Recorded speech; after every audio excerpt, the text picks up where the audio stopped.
Bonjour, je m'appelle Alexis Clé, je suis psychoéducatrice pour Vie de parents.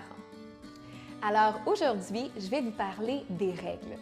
Comment construire une règle pour qu'elle soit efficace? Et on va le faire à l'aide de la stratégie des 5 C.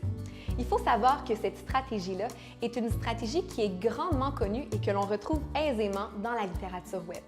D'abord, les règles permettent aux enfants de bien intégrer un code de conduite, mais aussi d'intégrer les attentes que leurs parents ont vis-à-vis d'eux.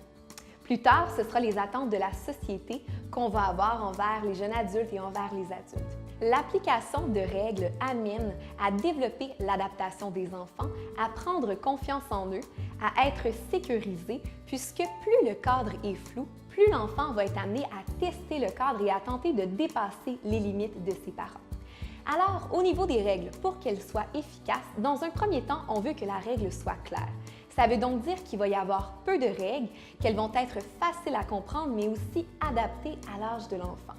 Dans un deuxième temps, on veut que la règle soit concrète. Donc, on va décrire ce qui est attendu, plutôt que ce qu'on ne désire pas voir. Ça veut dire que si votre enfant est autour de la piscine, il y a plusieurs amis, il y a beaucoup d'excitation, au lieu de nommer « arrête de courir près de la piscine », on va plutôt lui dire de marcher lentement. Alors, on va vraiment lui décrire ce qu'on attend de lui et on va le faire à la positive dans la construction de notre règle. Troisièmement, on veut que nos règles soient constantes. Donc, elles sont toujours appliquées de la même manière par maman, mais également par papa aussi. C'est très difficile pour un parent qui est fatigué ou qui est à l'extérieur de la maison. Alors, c'est un grand défi d'avoir des règles qui sont constantes. Il faut savoir que l'on a le droit, en fait, de déroger à un règlement et on a tout simplement à le préciser à notre enfant et de bien nommer que c'est une exception, que ce soir, c'est un spécial et que cette règle-là, on la met de côté le temps d'un moment. Également, on veut des règles qui sont cohérentes. Donc, on veut une cohérence entre ce que j'exige comme parent, mais également ce que je fais. En fait, l'enfant remarque très tôt les incohérences du parent et ça peut susciter beaucoup de colère et de frustration.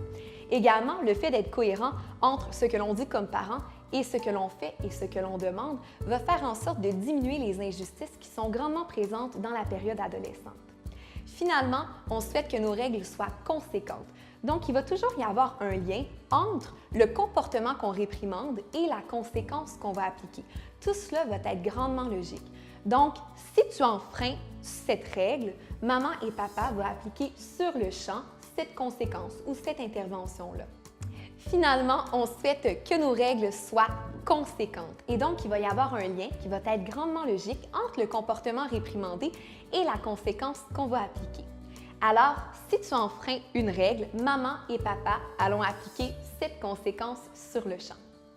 En résumé, on souhaite que nos règles soient toujours adaptées en fonction de la stratégie des 5 C. Nos règles doivent être claires, elles doivent être concrètes, elles doivent être constantes, cohérentes et conséquentes.